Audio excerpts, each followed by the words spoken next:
Chapter 4 of Street Urchins and Sea Rats. Gaheris was at the docks early in the afternoon, wearing sailor's garb borrowed from the bag of a hungover seaman he'd encountered that morning on the way back to one of his holes in the shore. He quickly identified the Thalavar ensign, a green feather on a golden field, flying off of one of the ships at the north end of the harbor, right where Kale had said it would be. He walked onto the pier, doing his level best to look like he knew what he was doing. Hoisting the near-empty rucksack containing all his worldly possessions over his shoulder, he took in and released a deep breath before moving up the gangplank. "Oi, and who are you, then?" The question originated from a brawny sailor with a whistle hanging around his neck. "New cabin boy, named Stead," he answered tersely.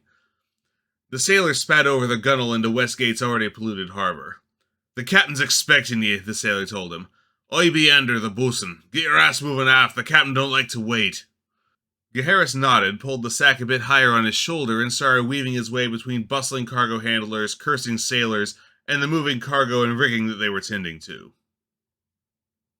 In the back corner of a dockside warehouse, the leader of the enforcer cell that Gaheris had run afoul of last night nearly smashed his fist through the card table he stood behind.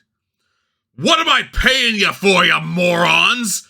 You let some street rat take out Lashin and Travers, and then waltz right out the alley right under your noses! The faceless will have your—" "Oh, come on, Terrell," Marcus said, hastening to cut off his boss before he managed to work himself into a truly towering rage. "You know what we said. How was we supposed to know? It looked like he was just robbing the joint and got spooked." "Looks like he was robbing the joint? And just what are we supposed to do to freelancers? You lost your head, Ravenlock?" "We're supposed to make freelancers join the masks," Jenkin pointed out in his quiet yet intense voice. "Not just shoot them on sight, you know that." Terrell calmed down a bit and lowered himself into his chair. "Well, you'll damn well shoot the brat on sight now," he growled. "I want him found and killed. I'll spread the word. You two just get out of my sight and make it happen." The two thugs nodded and left the room hurriedly. "Captain?" Gaheris approached the man in the uniform greatcoat on the wheelhouse where he stood surveying the deck, presuming that he had to be the one in charge. "Yes?" He looked back and his eyes swiftly focused on the boy. "What is it, sailor?" His eyes narrowed a bit as he focused. "Don't think I've seen you on board before," he added. "The name's Stead," Gaheris responded. "I'm the new cabin boy the company sent up." A knowing smile entered the captain's eyes. "Ah, yes, the new cabin boy. Master Thalavar said to expect you." Gaheris wasn't entirely comfortable with the captain's expression. It was one that usually announced that his wearer had divined some secret or another, and was amused by it, or the attempt to hide it. Yes, sir," he stammered out. "Oh, don't worry. I know why you're here, or at least some of it. We'll see you safely to Sairloon," he reassured the boy with a smile. "Go help move those crates into the hold," he continued, pointing at a stack of boxes that the crew of sailors was just starting to shift. "You can leave your things in the cabin for now. Once we're underway, I'll see to your accommodations. We shouldn't be more than 2 days at sea." Gaheris nodded and scampered off, first to leave his meager belongings inside the cabin door that the captain had indicated, and then to move cargo. He mainly did his best to not get in the way for the next hour while the ship made ready to sail. "What do you mean you don't know where he went?" Marcus snarled at the street urchin as he dealt him a backhand slap across the face. "I know he holes up around here somewhere. Now where is he?" I don't know. Last I saw Gar, he was taking off toward the docks carrying all his stuff in a bundle," the kid said in a panicked voice, attempting to back further into the alleyway.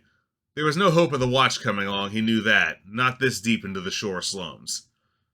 "The docks, eh?" Marcus chuckled. "He knows we're onto him. Must plan on trying to stow away somewheres." He nodded to Jenkin, who relaxed his crossbow. "You done good, kid," he said to the young beggar. "Just talk faster next time, we won't have to convince you to spit it out."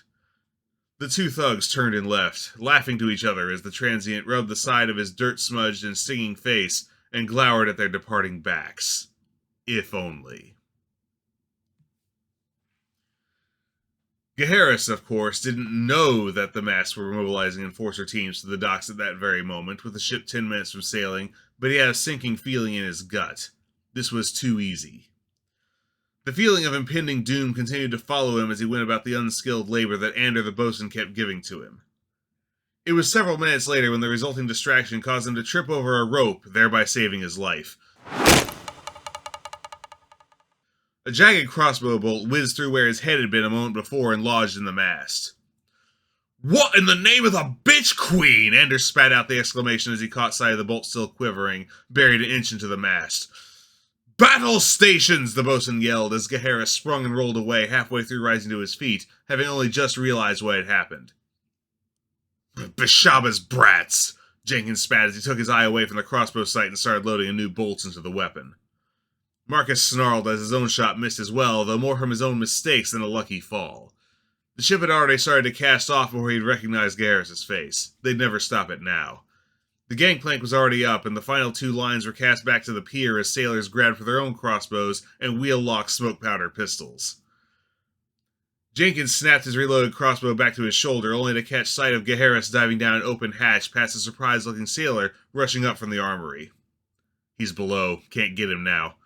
"Well, let's scoot then," Marcus answered. "Find out where that ship's off to and see if someone can beat it there." The two men seized their weapons and faded back into a nearby alley as watchmen started running towards the pier.